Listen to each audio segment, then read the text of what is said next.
Bem-vindos ao Conversa com o Reitor. E hoje nós estamos tendo a grande satisfação de receber nos nossos estúdios o professor doutor Felipe Chibas Ortiz. O professor Felipe é professor livre-docente e doutor e mestre pela Universidade de São Paulo, especialista em marketing, direto pela Universidade de Alcalá de Henares, na Espanha. É também pesquisador do Centro de Estudos de Avaliação e Mensuração e Comunicação em Marketing da Universidade de São Paulo, mas é antes de tudo e sobretudo também agora o nosso amigo, nosso parceiro e o nosso aliado. Professor doutor Felipe Pacheza, bem-vindo ao nosso Conversa com o Reitor. Muito obrigado, queridíssimo professor José Vicente. É uma honra estar aqui e um prazer enorme. Nós que estamos aqui felizes, seja pela sua presença, seja pelo que nós estamos conversando e debatendo, seja por essa obra, né, potente que o senhor tem conduzido no nosso grupo de inovação, não é? Da Aliança. Eu gostaria que o senhor explicasse para a gente e para quem está nos acompanhando entender o que é esse grupo de inovação da Aliança e o que é a Cidades 1000, para a gente entender. Sim, professor. Para nós é muito importante que se entenda isso. Somos um grupo de inovação que trabalha em pesquisa, né, internacional. Né? Aí tem pessoas do mundo inteiro. Né? E coordenamos, vamos dizer assim, esse trabalho que bom, no caso eu sou co-líder internacional do grupo de inovação do Unesco 1000 Alliance. Unesco 1000 Alliance. Que maravilha. E o que é o Unesco 1000 Alliance, para quem está nos ouvindo entender? Unesco 1000 Alliance é a aliança, né, como o nome indica, é a aliança que estuda os assuntos, que é um grupo, um braço do Unesco, que estuda os assuntos referentes à alfabetização mediática e informacional, que é, vamos dizer assim, um movimento, né, científico, cultural, que reúne pesquisadores, activistas e profissionais em geral que trabalham com a comunicação e com, vamos dizer assim, com a alfabetização, em entender essa nova realidade mediática, comunicacional e física, tanto física quanto digital, né, que hoje chamamos, vamos dizer assim, essa realidade híbrida, na qual hoje estamos navegando entre fake news, discurso de ódio e também, é claro, entre as verdades. Hoje se fala muito em infodemia, né, professor? Infodemia, incluso é o título de um livro que nós fizemos, que eu coordenei, junto com o professor argentino Sebastián Novominsky, né? E que nós coordenamos com autores da América Latina inteira, e também autores franceses, como a professora doutora divina Frau Meix, da Sorbona, tem a Tessa Yols, dos Estados Unidos, que também, vamos dizer assim, uma importantíssima figura da alfabetização mediática e informacional. Agora, professor, por que a alfabetização mediática e informacional é importante, é necessária, é uma agenda que a gente precisa conhecer e aprender? E esses são os assuntos que estuda a Unesco 1000 Alliance e esse grupo de inovação que eu coordeno junto com a professora Verônica Jarnik, né? Que é no caso da Rússia, né? Essa professora. Bom, que estamos tentando falar com essa alfabetização? Que todos nós precisamos aprender, nos letrar, em entender essa nova realidade, que é digital, mas que também é física, e que é uma realidade, por cima de tudo, uma realidade comunicacional. Por exemplo, se nós falamos hoje de umas eleições, é impossível entender as eleições se a gente não analisa o mundo digital. Se não analisamos, por exemplo, professor, as milícias digitais, os influencers, a presença, é claro, das bolhas de internet, bom, e todo um conjunto de fenômenos novos, né, que de alguma maneira são fenômenos comunicacionais, mas também são fenômenos que extrapolam a comunicação. Por isso a gente fala hoje de que esse nosso enfoque, alfabetização mediática e informacional, e um enfoque que nós defendemos em específico, que é um enfoque dentro desse geral, que é um enfoque das cidades 1000, ou cidades com alfabetização mediática e informacional. Está falando do quê? De entender e envolver todos os atores da cidade, né, em esse processo de letrar a todos, de educar a todos ou de alfabetizar. Porque a gente tem a ideia de que essa expansão e abertura das redes sociais, dessa nova comunicação democratizante, ela só proporciona bem-estar, inclusão e também acesso para todas as pessoas. Mas você está nos dizendo, e a gente tem visto, de que o uso, né, dessa ferramenta, o uso dessa tecnologia, se não tiver escorado em alguns pilares muito importantes, não é? Ele pode, ao final, se transformar, né, numa ferramenta de agressão, de hostilização, de exclusão, não é? E até de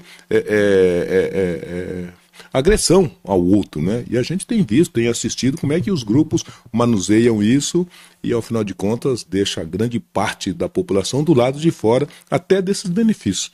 É isso? Esse é um raciocínio correto? Eu tenho que concordar com você, professor. Evidentemente, temos uma feliz ferramenta, que é todo o que nos proporciona a internet e os ambientes e ecossistemas digitais, né? Mas também temos, por outro lado, grandes perigos, grandes ameaças, né? E é necessário um pouco também regulamentar, criar regulamentos e aparelhos jurídicos que organizem os ecossistemas. Sim. Tem muitas situações que hoje estão em território de ninguém, vamos chamar assim, que não tem regulamentação jurídica. E tem pessoas incluso que são em contra dessa regulamentação, pessoas e empresas. Mas, e estamos falando incluso até da inteligência artificial, que agora é o grande, vamos dizer assim, actor de todo esse, dentro da internet e dos ecossistemas digitais.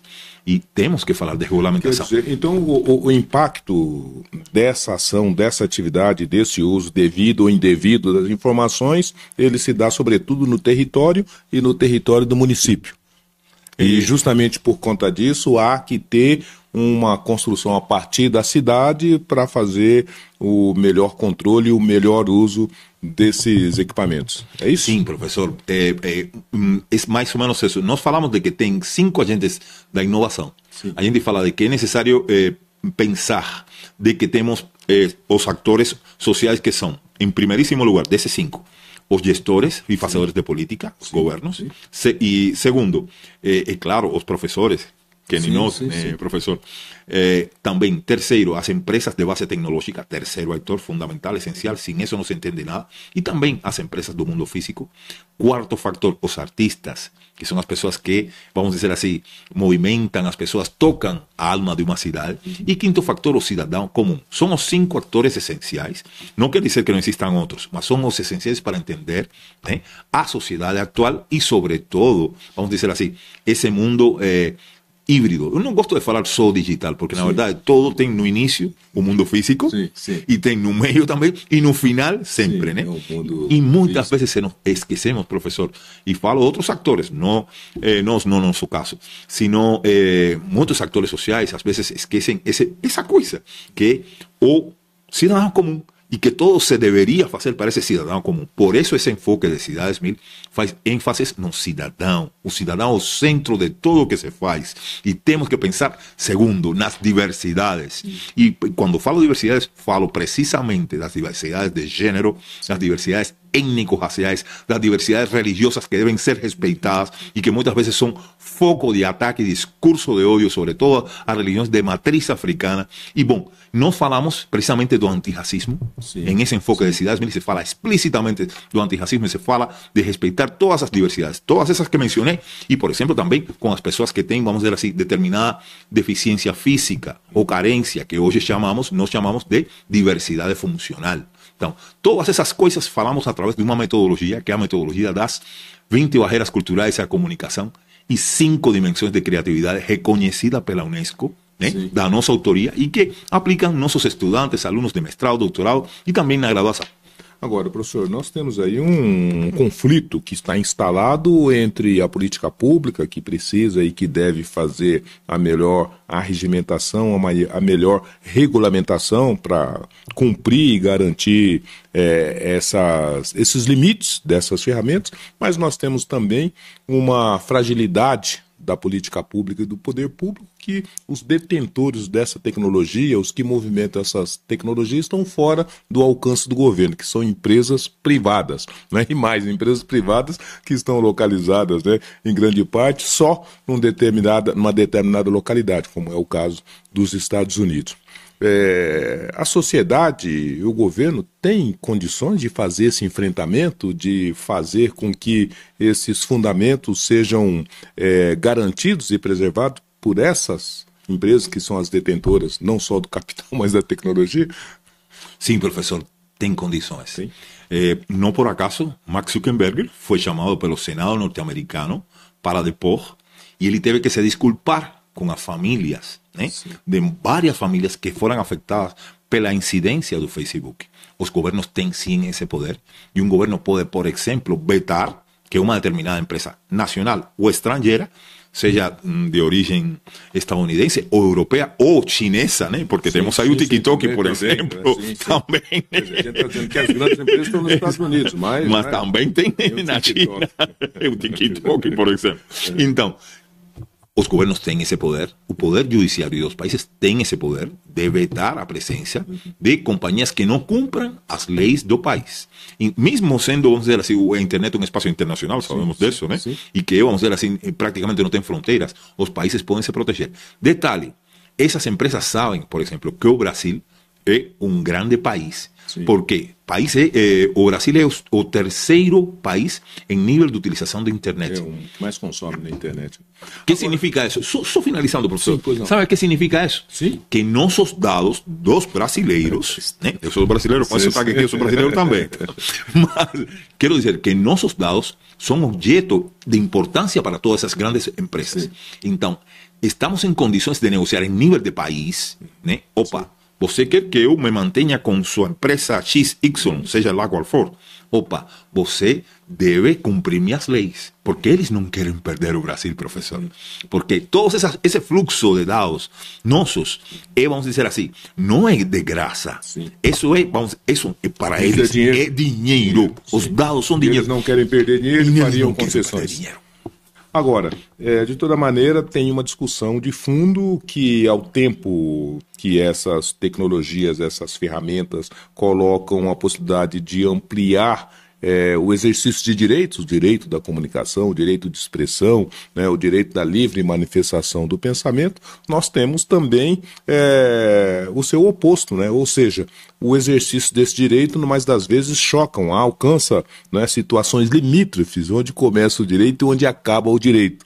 E essas pessoas que são vitimizadas, né, por falta de uma clareza da lei, ao final de contas, sofrem danos e sofrem prejuízos de toda a natureza. Como é que o senhor acha que é possível alcançar um equilíbrio entre o exercício e a expansão de uma tecnologia dessa natureza e a garantia dos direitos fundamentais, inclusive o direito da honra, da imagem, o direito da privacidade? Eu acho que sim, professor. Eu, aliás, por causa do meu trabalho, né? Tanto como coordenador executivo do CICMIL, Centro Internacional de Inovação e Desenvolvimento de Cidades MIL, como também pelas funções de co-líder internacional do Grupo de Inovação do UNESCO MIL Alliance. Viajo, né? E estive agora recentemente na China. E na China, que é um país, vamos dizer assim, polêmico. O que nos diz da China atualmente? Bom, professor, tem uma quantidade de câmeras por cada quarteirão enorme. Tem vamos dizer, uma vigilância assim que a gente fica surpreso. Até nos ônibus, aonde que você vai, elevador e tal. Mas, professor, as pessoas se sentem mais seguras. E as pessoas, bom, crianças de noite sozinhas eu vi mulheres bem assim magrinhas, tal, andando de noite, bem tarde na noite, sem nenhum perigo, sem nenhum problema. Vamos dizer assim. Bom, professor, então, aí que está. Eu acho que cada cultura tem, vamos dizer assim, seu equilíbrio entre o que você perguntou, entre as leis, a regulamentação, entre a vigilância, esse aí entra o government, né? E entra também, vamos dizer assim, as webcams, câmeras, e como se colocam, né? Porque, por exemplo, se se colocam por um critério da população que está pedindo, e a população, por exemplo, na China não se sente agredida. Por quê? Porque a cultura deles é diferente da cultura europeia, ou da cultura ocidental, ou da cultura do Brasil. Então, esse limite que o professor está perguntando tem que ser resolvido para cada país, mas tem que ter regulamentação. Eu, por exemplo, digo, não adianta só que os especialistas, os experts, e por isso falamos em Cidades MIL nesse livro aqui. Cidades inteligentes. Exatamente. Das cidades inteligentes às cidades MIL, que é um conceito mais evoluído. Por exemplo, professor, o que temos aqui? As câmeras, as webcams, muitas vezes as colocam só a prefeitura e seus experts. Mas nós dizemos, em Cidade MIL, temos outras métricas diferentes das métricas de cidades inteligentes. Nós queremos que a população escolha onde colocar as câmeras. Porque muitas vezes as câmeras se utilizam para quê? Para vigilar as populações e as comunidades carentes. Esse não é o objetivo das câmeras. Essas populações carentes devem dizer também aonde querem que se coloquem as câmeras. E essa população precisa também ter um espaço de participação na curadoria e na implementação dessa política? Seria importante Professor, exatamente isso, a diferença das cidades inteligentes é o que colocam nas cidades mil. Que a população tem que participar do e-government. Que a população tem que dizer aonde vão as câmeras. E o que você está fazendo com esse conteúdo, com essa imagem, não é? Para quem que você está destinando, né? Porque também tem um comércio aí que roda, não é? Nessas novas tecnologias e a venda de dados para cá, a venda de dados para lá, e a gente, às vezes, é a última a saber. Exato, e por isso precisamos letrar a população para que saiba que seus dados, quando entram no Facebook, etc., não são de graça. Eles não estão dando nada de graça para nós. Estão dando algo porque você colocou em troca seus dados, que é informação, que hoje é o principal ativo, hoje, mais incluso às vezes que o ouro, mais incluso que outros ativos tradicionais. Então, as pessoas precisam aprender o valor da sua informação e não dar assim, vamos dizer assim, de graça, se não quiser. Por isso existe a Lei Geral de Proteção de Dados. Né? Mas eles invadem tudo, professor. Eles entram no celular, o celular pega até o nosso pensamento, transforma em produto e põe o produto na mesa. Como é que a gente controla isso? Professor, eu acho que temos que precisamente partir do zero.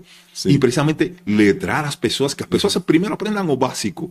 E para depois, incluso, aprender outras coisas mais, por exemplo, o algoritmo. Entendeu? Porque hoje, por exemplo, eu tenho 5.000 seguidores no Facebook, mas só me vem 45. Quer dizer, de 5.000 só me vem 45 quando eu posto alguma coisa. Por quê? E como são escolhidos esses 45? Então, eu quero saber, nós precisamos saber, e Facebook e as outras têm que esclarecer qual é seu algoritmo para todos nós. Então, isso por pressão social e jurídica. Eles têm que aprender a fazer isso, e por outra parte, nós, cidadãos, temos que aprender a dissolver isso e utilizar. Aliás, se não bastasse tudo isso, a gente tem visto, dentre os usos indevidos, né, dessas ferramentas, dessas novas tecnologias, também o uso, sobretudo político, e mais do que político, né, o uso do discurso de ódio, né? Nós já vimos tantas ocorrências nos últimos tempos, mas eu via, inclusive, nessa semana que passou, nessa semana ainda, eu vi um discurso a partir das redes sociais na Inglaterra, em que se imputava a um moço que tinha cometido um crime contra as crianças, que ele fez isso porque era, então, um pertencente da religião islã. Então, por conta disso, as pessoas começaram a correr, né, para essas localidades, além de provocar distúrbios de toda a natureza na cidade, ainda começaram a colocar fogo nas mesquitas e coisas do gênero. Então, se não bastasse todo o resto, o uso político, o ódio, tem também a irresponsabilidade, né? Porque as pessoas, e muitas vezes, tentando alcançar aí um reconhecimento social ou tentando demonstrar que ele é alguém de grandes qualidades, ele até cria, não é?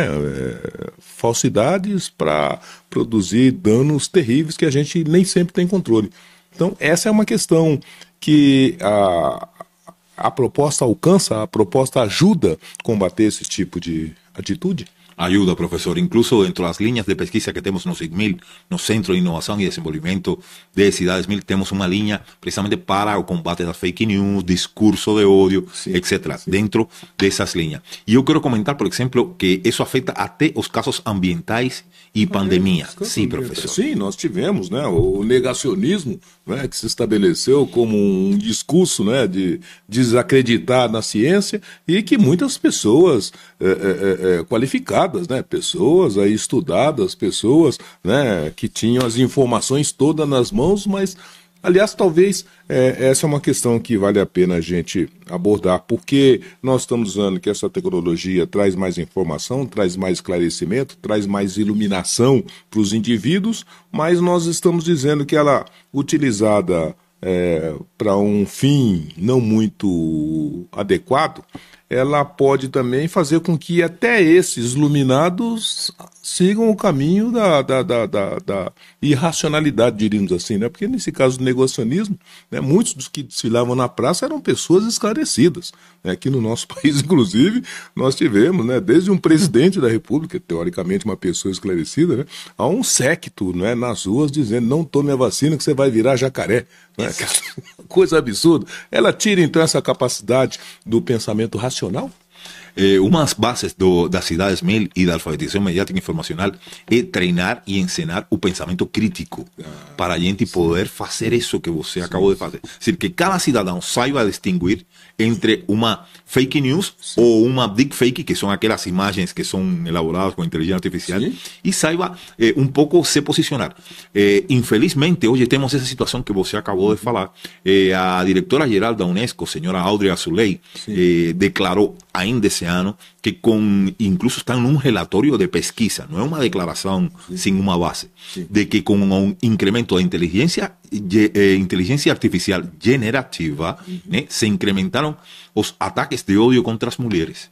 Que coisa absurda. Quer dizer, mais inteligência, mais tecnologia, mais inovação e mais ataques contra as mulheres. Vou explicar por quê, professor. Por quê? Isso acontece por o seguinte. Significa, professor, que muitas das coisas, das crenças, como você comentou agora, e das pessoas esclarecidas, entre aspas, que tem, como todos, temos barreiras culturais, temos preconceito, etc. Agora, isso mesmo se leva para o ambiente, os ecossistemas digitais, só que os ambientes digitais têm, vamos dizer assim, a propriedade de ser, vamos dizer assim, de alguma maneira escaláveis e exponenciais, né, e disruptivos. Então, por exemplo, antes existia e sempre existiu o bullying com crianças, adolescentes e tal. Hoje tem o ciberbullying, perigosíssimo.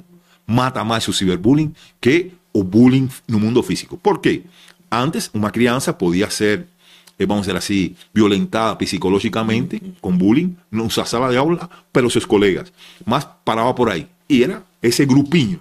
Mas hoje, depois, alguém grava esse bullying, posta na internet e a criança vira, vamos dizer assim, o foco de agressões de toda a escola, de todo o bairro. Quer dizer, é exponencial, como você falou. Professor, então o senhor acha que a inteligência e a tecnologia, ela exponencializou a maldade da alma humana nesses quesitos? Ou a maldade da alma humana encontrando um terreno fértil, aí ela saiu do controle? Porque o que o senhor está dizendo, em outras palavras, que tudo isso, né, pelo menos o malefício, nada mais nada mais deixa de ser de que uma exata apresentação do ser humano na sua inteireza, né? É o humano atrás dos botõezinhos, dos algoritmos, né, colocando aí os seus ódios, seus venenos, todas as suas... E suas barreiras. Sim. Mas eu acho assim, professor, que o ser humano é tudo isso aí que o senhor acabou de falar, mas por outro lado também o ser humano é esperança, é dignidade e é coisas maravilhosas que também a internet e em específico a inteligência artificial pode também de maneira exponencial expandir. Temos hoje soluções em muitos países africanos, países com pouco, digamos assim, desenvolvimento financeiro e econômico, que estão sendo implementadas a partir da inteligência artificial. Eu acho sim, eu não tenho um olhar pessimista, muito pelo contrário, tenho um olhar otimista, só que não deixo de ver as ameaças. É todo isso aqui, inteligência artificial, internet, são, por um lado, ameaças e oportunidades. E quero comentar também, no caso do Rio Grande do Sul, que como você sabe, tivemos aquelas enchentes e aquela situação crítica, aconteceram muitas fake news e muitas, vamos dizer assim, mentiras e discurso de ódio em cima de situações que não deveria ter. Informando, por exemplo, que os caminhões, que o governo não estava permitindo que chegassem os caminhões, tanto o governo federal como o governo estadual. Bom, realmente o ser humano, voltando a esse foco, é complexo e faz manipulação e uso político. Mas educando a população e educando a todos, que essa é a nossa proposta, educar a todos. E educação não só nas universidades ou nas escolas, sino ao longo da vida, em como lidar com essa nova realidade. Nós temos certeza de que as pessoas vão ter um mundo melhor e vão estar muito mais felizes. Por isso defendemos o enfoque de Cidades Mil de Unesco. Porque, a bem da verdade, nós temos essa convicção, né? Na verdade, o bem, de novo, está sob ataque, né? E sob ataque daqueles que fazem um mau uso de uma tecnologia que tem tudo, não é? Para produzir benefícios para a vida das pessoas, das sociedades, das comunidades. E se a gente tiver essa consciência e se o Estado colocar ferramentas adequadas para a gente fazer essa gestão, esse monitoramento, a gente pode extrair muito mais coisas produtivas e assertivas e positivas da tecnologia. É isso mesmo, professor. É isso mesmo, que maravilha. E diga uma coisa, O que não falta é produção, né? Nesse tema, nessa agenda, né? E produções aqui que são de muita consistência e de muita profundidade. Então tem um grupo de pesquisadores no mundo debruçados sobre essa questão e debatendo como achar os melhores caminhos, as melhores saídas para essa questão. Esse livro, o que o senhor diz sobre ele? É um livro... Brevemente posso dizer que esse foi esse foi o segundo livro que fizemos, na verdade o primeiro, sobre Cidades 1000, desse conceito do UNESCO. Marketing, Comunicação, Tecnologia e Inovação nas Cidades 1000, que foi organizado por mim e pelo professor Mitsuru Yanase, da Universidade de São Paulo, professor titular da Universidade de São Paulo, meu partner em todas essas brincadeiras, e o professor Mitsuru Yanase, e aqui tem, nesse livro, autores de uns 20 países. Pois é, né? Isso eu estava olhando. E isso é muito interessante. É uma rede extensa, uma rede extensíssima. E ela tem várias... Ela tem... pesquisadores asiáticos, tem pesquisadores do mundo inteiro. Dos 5 continentes. 5 continentes. E isso todo estimulado pela Unesco, né? Porque evidentemente existe o interesse de construir cidades melhores e que realmente sejam desse, vamos dizer, com esse fôlego. Eu queria retomar, por exemplo, esse livro aqui, né? Sim. Por quê? Porque esse de Infodemia aqui também aborda um ponto muito interessante, que é o ponto do currículo Unesco. A Unesco tem um currículo de competências, né, e valores, 20 competências, 19 na verdade, 19 competências e 6 valores que devem ser estimulados para entender essa nova realidade híbrida física y digital. Y en ese libro se aborda eso, se muestran experiencias para profesores. Ese libro está en español y en inglés y se basa de manera gratuita en el site de UNESCO, el site de la sede de UNESCO en París. Ese otro aquí también fue producido por la Universidad de São Paulo, ese aquí Cidades 1000, das cidades inteligentes a Cidades 1000, métricas segundo a UNESCO, segunda visión de UNESCO. Ese aquí también fue organizado por el profesor Mitsuru Yanase y por mí. Tienen autores de diversos países falando desde los Estados Unidos, França, passando por China, bom, todos os países, né? Professor, a preocupação de todos esses pesquisadores é mais ou menos homogênea? Quer dizer, essa preocupação que o senhor traz e que o senhor coloca nesse debate aqui em São Paulo e na USP, é também uma preocupação retilínea que está em todos os países, nas várias partes do mundo? Todo mundo está debruçado sobre essa questão? Eu acho que sim. Então foi uma globalização, virou uma globalização... Eu diria que um pouco é uma expansão daquele conceito da aldeia global, do Marshall McLuhan, né? Só que agora contextualizado com novos desafios, porque Marshall McLuhan não vivenciou os ataques de ódio, as redes digitais, as milícias... essas digitais, os influencers. Então agora estamos numa contextualização e se falam de maneira clara, por exemplo, o combate contra o racismo. Na época se falava de uma maneira mais geral. Hoje se fala dessas diversidades que devem ser respeitadas e valorizadas. Diversidade de religião, diversidade étnico-racial, diversidade com as pessoas que têm, digamos, determinada escolha de gênero. E não estou falando só aqueles gêneros binários, mulher, homem, não. Temos, segundo as pesquisas, 65 gêneros sexuais. Então, estamos começando, professor. Pois é, mas veja, o senhor tocou num ponto importante, interessante. Esses são 62 denominações, né, os gêneros, coloca a complexidade e a dificuldade, né, de garantir o direito e de proteger a agressão desse direito. E aí, nesse caso, nós estamos dizendo que esse novo ambiente tecnológico, ele exponencializou a capacidade do uso da tecnologia para produzir benefícios, mas também malefícios. E num Estado que tem dificuldades de levar o alcance, sobretudo da lei, para aqueles que se sentem agredidos, e principalmente daqueles que têm poucos recursos para acessar esse Estado, a gente pode dizer que eles têm quase que uma impossibilidade de acessar o Estado para fazer com que seja reparado o dano que ele tenha sofrido. Eu estou dizendo porque no nosso país, Brasil, por exemplo, a gente conhece que um conjunto de agressões contra a dignidade humana não são sequer investigados, quanto mais punido, né? Isso porque nesse mundo analógico, né, de fazer boletim de ocorrência, ir na delegacia, investigar, encontrar o autor, alcançar as testemunhas e mandar para o juiz, para o promotor, enfim, praticamente fica impossível de se fazer a garantia do direito e a punição. E nós estamos falando que agora, nesse mundo, né, digital e tecnológico, torna-se quase que impossível fazer isso. né? Seja porque o Estado não tem estrutura para acompanhar esse tipo de ocorrência, seja porque, no mais das vezes, ela tem uma base no exterior, né? A gente tem visto essa discussão, por exemplo, dos jogos, né, que estão aí, as bet, né, da vida que estão aí infernizando a vida das pessoas, o jogo do tigrinho, né, que o cara faz o jogo lá fora, né, aplica aqui e você não tem como responsabilizar. Como é que fica, então, o trato e a garantia desses direitos do indivíduo, do cidadão, frente a essa limitação e essa quase impossibilidade do Estado de fazer a persecução dentro dessa área tecnológica? Professor, realmente estamos vamos dizer assim, numa sinuca de bico.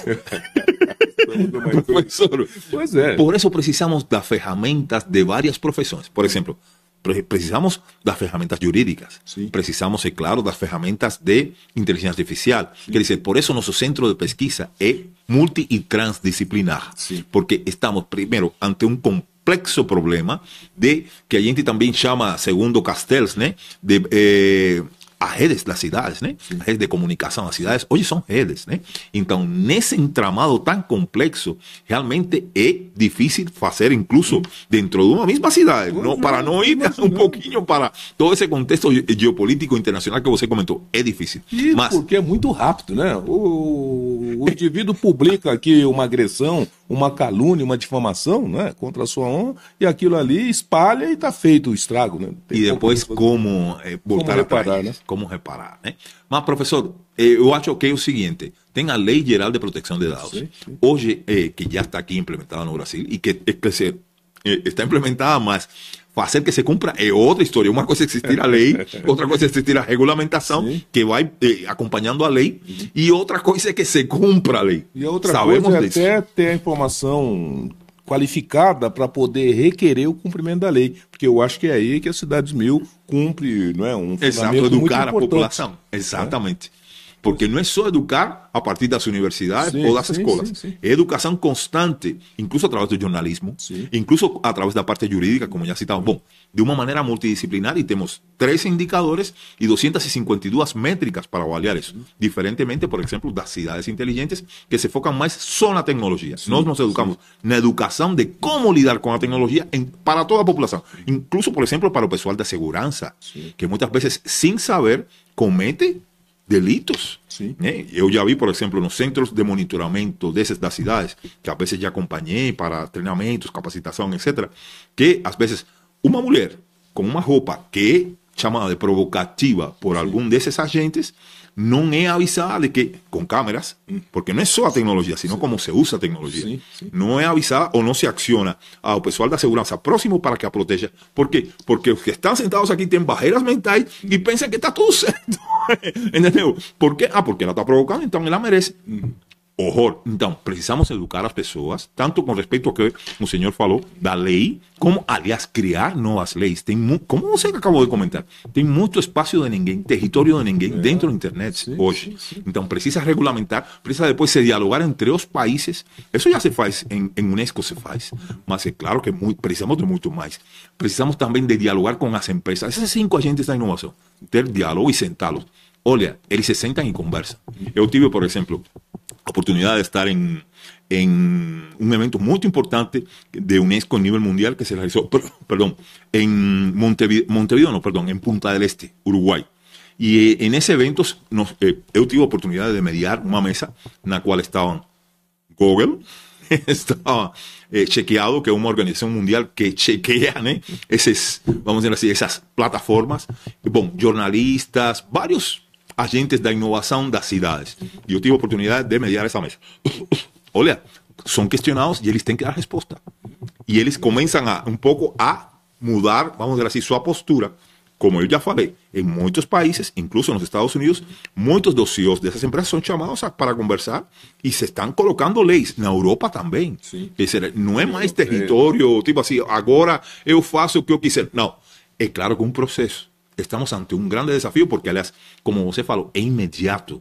E os desastres, a vezes, de uma má reputação criada por uma mentira, uma fake news, às vezes não conseguem se reparar. É irreversível. Mas também existia isso no mundo físico, professor. E hoje temos leis e as pessoas... Não é que o mundo físico seja perfeito, mas está um pouco mais estruturado. Igual vai acontecer com a internet. Muito bem. Professor, eu queria agora que o senhor nos dissesse, né, como é que foi essa trajetória, porque o senhor já antecipou aí dizendo que o senhor é um cidadão cubano, né, que agora é brasileiro e que está aqui na nossa Universidade de São Paulo e da mesma maneira debatendo esse tema tão importante. Como é que foi essa transição de Cuba para o Brasil e do Brasil para o mundo? Bom, professor querido... Está com saudade de casa?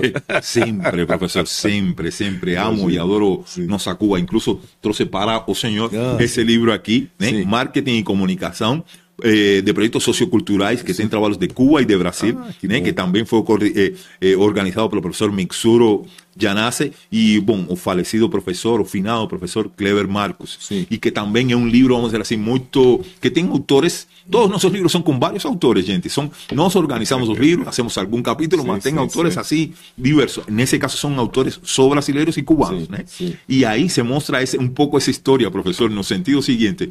Eu sempre tive muito amor pelo Brasil e fiz primeiro meu mestrado, fiz na USP, depois fiz meu doutorado, depois fiz até a livre docência na Universidade de São Paulo. E eu sempre, bom, tive essa aproximação com o Brasil, incluso quando morava só em Cuba. De aí fui construindo toda a minha carreira e até hoje continuo, vamos dizer assim, com esse amor pelas duas terras. Todo ano, professor, é importante dizer, todo ano fazemos um evento que coordenamos o professor Mixuro Yanase e eu, em Havana, Cuba, ao qual estou convidando o professor. Já está aceitado. Combinadíssimo, professor. Em janeiro, última semana de janeiro, que se chama assim Cultura, Comunicação, Marketing e Comunidades. E fazemos esse evento em janeiro, em Havana, Cuba. Eu coordeno esse evento junto com o professor Mixuro Yanase e fazíamos também com Harold Vergara, finado coordenador, diretor do município Plaza de Cultura no município Plaza em Havana.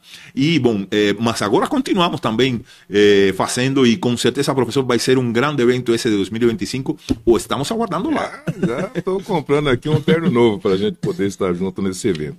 Olha, professor Felipe Chibas, eu queria cumprimentá-lo por essa carreira brilhante, não é? Cumprimentá-lo por essa obra. Não é essa obra, não. São 23 livros, né? Mais de 23. 33? 23, não, 33. Em várias línguas. Agora estão me traduzindo até o árabe, mas eu quero dizer que eu sou ninguém se não fosse por todos esses parceiros. Eu não sou ninguém. Eu construo junto, em equipe. É assim que a gente cresce. É um time. Sim. E agora você está no time, professor. Opa, agora é o time. Já tem pelo menos alguém para carregar, buscar a bola lá. De jeito nenhum. Você vai fazer um capítulo nesses livros aí. De jeito nenhum, professor. Você é uma luz que não queremos junto. Mas, professor, eu quero então dizer da grande satisfação de recebê-lo aqui na nossa conversa com o reitor, não é? Cumprimentá-lo por essa trajetória fantástica, não é? Trajetória acadêmica, política, institucional, e também a essa disposição ainda de se transformar num ativista, né? Um ativista importante dessa agenda que a gente reputa como não só importante, como também urgente, não é? E a gente fica muito contente de saber que o senhor, os que o acompanham e a USP tem um espaço para debater e ajudar a produzir informação e conscientização sobre essa agenda. Dizer também de que nós estamos aí construindo alguns caminhos para trabalhar juntos num futuro muito breve e que com isso a nossa instituição se sente muito satisfeita de poder recebê-lo, de agora estarmos mais juntos e de poder também se debruçar e se juntar nesse debate, nessas reflexões, para saber como é que a gente produz, então, uma cidade que seja acessível, democrática e respeitosa para todos os seus cidadãos. E que, sobretudo, acho que qualifique as pessoas para fazer essa interação com esse novo mundo, né, digital e proteja, as pessoas e, sobretudo, seus patrimônios, né, porque a gente está falando do patrimônio ético, moral, né, da dignidade, mas tem também uma agressão terrível no patrimônio econômico e financeiro das pessoas, né? As pessoas estão sendo assacadas pela tecnologia, roubadas, né? Eles entram, pegam o dinheiro, pegam os recursos, enfim. Então é importante que esse trabalho continue sendo feito. E por conta disso, agradecer a gentileza, desejar muito mais boa sorte e que a gente possa estar aqui no nosso espaço muitas outras vezes, tá bom? Parabéns, muita boa sorte.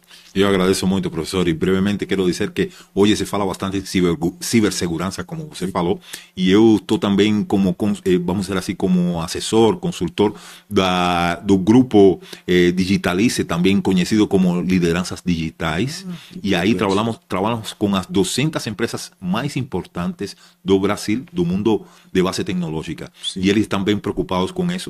E quero dizer também que fizemos recentemente, incluso junto com a Luisa Trajano, uma declaração de cidades 1000 de São Paulo para o mundo, precisamente nesse ponto, vamos dizer, da ética, do combate ao racismo, do combate aos problemas de gênero.